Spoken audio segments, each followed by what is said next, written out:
उदालगुरियाव 14-13 बोसोर सिंनि हौवासाफोरनि जोलुर बादायलायनाया दिनैनिफ्राय जागायजेनबाय। मिरु दुलाराय बर' फरायसा आफादनि बड'फा गोजोरथियारि सोलायनाय मावथांखिखौ बिथा खालामनानै 13 बोसोर बैसो सिंनि हौवासाफोरनि जोलुर बादायलायनाय हाबाफारिखौ गुबुन गुबुन बोसोरफोराव मिरु जिल्ला आरो दख'रा दुलाराय बर' फरायसा आफादफोरा खुंबोदों। बेबायदिनो उदालगुरि जिल्ला दुलाराय बर' फरायसा आफादा देग्लायबो मोनसे गाब गोनां हाबाफारिनि गेजेरजों जिल्ला आफादनि आवथायाव थानाय मोनफ्रोमबो दख'रा आफादखौ लानानै 14-13 बोसोर बैसो सिंनि हौवासाफोरनि जोलुर बादायलायनायखौ दिनै टंला गोजौसिन गेजेरारि फरायसालिनि गेलेग्रा फोथाराव बेखेवजेननाय जायो। दिनै बेखेवजेननाय बे बादायलायनायनि गिबि मेच महरै डिमाकुसि दख'रा दुलाराय बर' फरायसा आफाद आरो खैराबारि दख'रा दुलाराय बर' फरायसा आफादनि गेजेराव नारा-नाथा जुजिलायनायनि मोनसे मेहेरगोनां बादायलायनाया जानानै थाङो।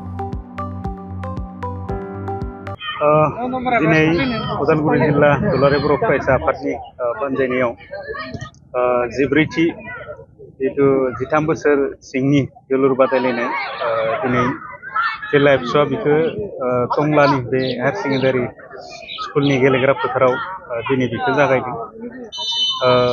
गोलाव समनिफ्राय उदालगुरि जिल्ला एबसुआ बे 13 बोसोर बैसो सिंनि जोलुर बादायलायनाय बेखौ खुंबाय थादों।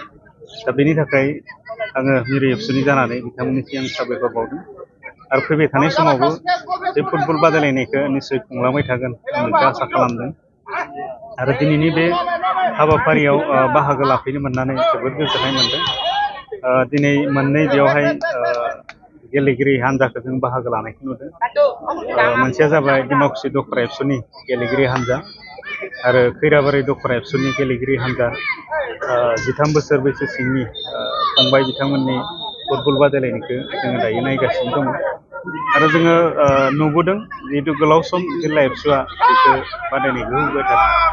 दा मोनफ्रोमबो टिमनि गेलेगिरि बिथांमोनखौ जोङो गोबां माने स्किल गोनां एबा स्मार्ट टेलेन्ट गोनां माखासे जोंनि फंबाय बिथांमोनखौ जों नुबोदों आरो फैबाय थानाय समाव जोङो बयबो बिथांमोननो इयुन समाव आरोबाव गेलेलांनायनि खाबुफोरखौ जों होलायलायनो हायोबा बिथांमोना निस्सय जोंनिफ्राय बे ओनसोलनिफ्रायनो स्टेट लेभेलनि प्लेयार जानो हागोन बा नेसनेल लेभेल दा बेबायदि गोबां बिथिङाव रोंखा-राखा जानो हागोन बेखौ आं सानदों।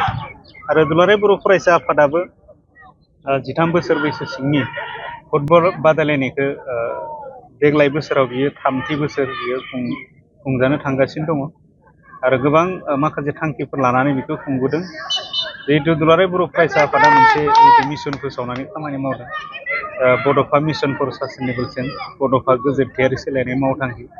दा बिनिनो मोनसे हाबाफारि बायदियै बे फुटबल बादायलायनायखौ मावफुंनो थाखाय आखायाव लानाय जादों आरो फैबाय थानाय समाव बिथांमोननो जोङो मोजां खाबु होनो हायोबा निस्सय बिथांमोना मोनफ्रोमबो बिथिङाव जोंनि फंबाय बिनानावमोना रोंखा-राखा जानो हागोन। सोलोंथाइ लानायजों लोगोसे गुबुन गुबुन गेलेनाय बिथिं बा गुबुन गुबुन बिथिङाव जोङो रोंखा-राखा खालामनो थाखाय दुलाराय बर' फरायसा आफादा जेब्लाबो खामानि मावबाय थागोन आरो इयुनावबो खामानि मावलांबाय थागोन। बेवहाय साफ्रोमबो जोंनि बर'नि माहारियारि आफाद ओनसोलनि मेलेमजिबि दैदेनगिरि आरो गुबुन गुबुन जोंनि समाज सिबियारि बिथांमोना निस्सय एबसुखौ मददथि होलांबाय थानांगोन। अब्लानो फैबाय थानाय समाव बे जोंनि इयुन जोलैफोरनि थाखाय जोङो गोबां खामानि मावलांनो हागोन जों आसा खालामनो हायो। हिनजावसाफोरनि थाखाय जोंहा साननाय जादों।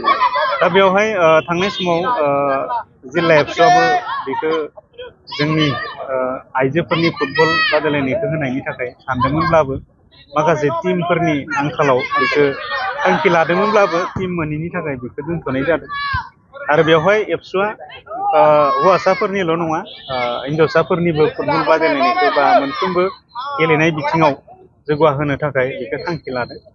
इयुनाव निस्सय बेबायदि टिमफोर ओंखारलांबाय थायोबा निस्सय एबसुआ होनायनि थाखाय बे थांखिया दंखायो। दा फैबाय थानाय समाव बेबायदिनो मोजां खाबुफोर मोनलायलायोबा बे बादायलायनायाबो। उदालगुरि जिल्ला दुलाराय बर' फरायसा आफादा 13 बोसोर बैसो सिंनि जिथु जोलुर बादायनाय देग्लाय जों 14 खेबनि थाखाय जोङो बेखौ खुंगोन आरो बेखौ दिनैनिफ्राय टंला हाई सेकेन्डारि स्कुलनि जि गेलेग्रा फोथार बेवहाय जोङो जागायबाय। मोननै जनावहाय जोङो राननाय जादों। मोनसे नैबे टंला जनावहाय गासै मोन 10 सोनाब पार्टनि दखरा आफादफोरनि बादायनायाव जागोन बाहागो लानायाव, आरो मोनसेया उदालगुरि सनाय भेरगाव गेलेग्रा फोथाराव गासै मोन 11 दखरा आफादनि बाहागो लानायजों बे गेलेनाया जागोन। बेखेवनायखौ नैबे टंला जनाव खालामनाय हिसाबै फाइनालखौ जोङो उदालगुरि जनाव खालामनाय जागोन। रायजो राजा नोंथांमोना फाइनाल गेमखौ उदालगुरि जनावहाय नुनो मोनगोन। दा दिनै जोङो बेखेवनाय हाबाफारिखौ लानो मोननानै बा आरो 14 खेबनि थाखाय जोङो बेखौ खुंनो मोननानै खोब गोजोननाय मोनदों। जोंनि फंबाय बिथांमोनानो बेबायदि मोनसे मोजां प्लेटफर्म 13 बोसोर बैसोनि खमायावनो बिदि मोनसे मोजां प्लेटफर्म होनो मोननानै जों गोजोननाय मोनदों। आरो लास्ट बे 13 इयारनि जिथु फिडबेक बे जोलुर बादायनायखौ होनायाव बे जथेस्थ'खिनि प्रशंसनीय। साफ्रोमबो रायजो राजाफोर जोंनि ओनसोलनि जोंनि जिल्लानि स्टेटनि बेखौ बाख्नायनायखौ जों मोननो हादों, आरो बेखौनो माने जों बिथा खालामनानै बोलो फोरानानै आरोबाव फैबाय थानाय समाव बेखौ होलांबाय थानो थाखाय जोङो आवगायदों। बयनिबो हेफाजाब मददखौ मोनलांगोन आं बेखौनो मिजिंथिदों। दिनै टंला जनावहाय जों जागायबाय, बेयावहाय सेमि फाइनाल मोनसे गेलेहोनाय जागोन, क्वार्टार फाइनाल मोननै, बाखि फार्स्ट राउन्ड सेकेन्ड राउन्ड। बे मोनफ्रोमबो गेमावहाय बे टंलाबासिफ्रा फैनानै बाहागो लाफैगोन, नायफैगोन, आं बेखौनो मिजिंथिदों। आरो रायजो राजा नोंथांमोननि नायफैनाय बाहागो लाफैनायानो जोंनि उन्दै उन्दै फंबाय बिथांमोनखौ थुलुंगानाय होगोन, बेखौ आं फोथायो। आरो लोगोसेनो नोंथांमोननि बाहागो लानायानो जों अर्गानाइजार हिसाबै उदालगुरि जिल्ला बा दुलाराय बर' फरायसा आफादखौबो जथेस्थ'खिनि थुलुंगानाय होगोन आं बेखौनो खावलायदों।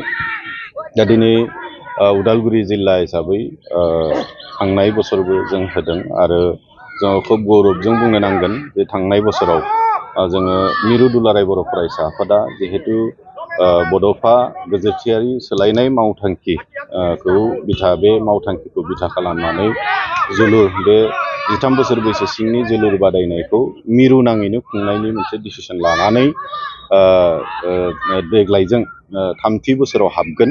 थांनाय बोसोर 2थि खेबनि थाखाय खुंदोंमोन, आरो बेवहाय उदालगुरि जिल्लाया फाइनालिस्ट जों जानो हादों। जुदिअ जों देरहानो हायाखै, थेवबो रानार आप जोङो बेयाव बान्था जों मोननो हादों, आरो बे जोंनि थाखाय गोग्गानाय। आसा खालामदों देग्लाय बोसोरावबो जों बेबायदि मोजां मोजां प्लेयारफोरखौ जों मोनगोन, आरो फाइनाल गेमखौ जों उदालगुरि जिल्लाया फिन खनसेबाव गेलेनो हागोन। देरहानाय जेननाया जेखिजाया बे फाइनाल गेमसिमहालागै थांनायखौ जों नाजागोन, आरो साफ्रोमबो जोंनि गेलेगिरि फंबाय बिथांमोना जाहाथे गावनि बेस्ट अफ द बेस्टखौ होनानै गावनि जिथु पटेनसियेल माने गावनि जिथु इनबर्न टेलेन्ट बेफोरखौ बेस्ट अफ द बेस्ट बेयावहाय देखायनानै मोजाङै गेलेगोन, आं बेखौनो आसा खालामदों।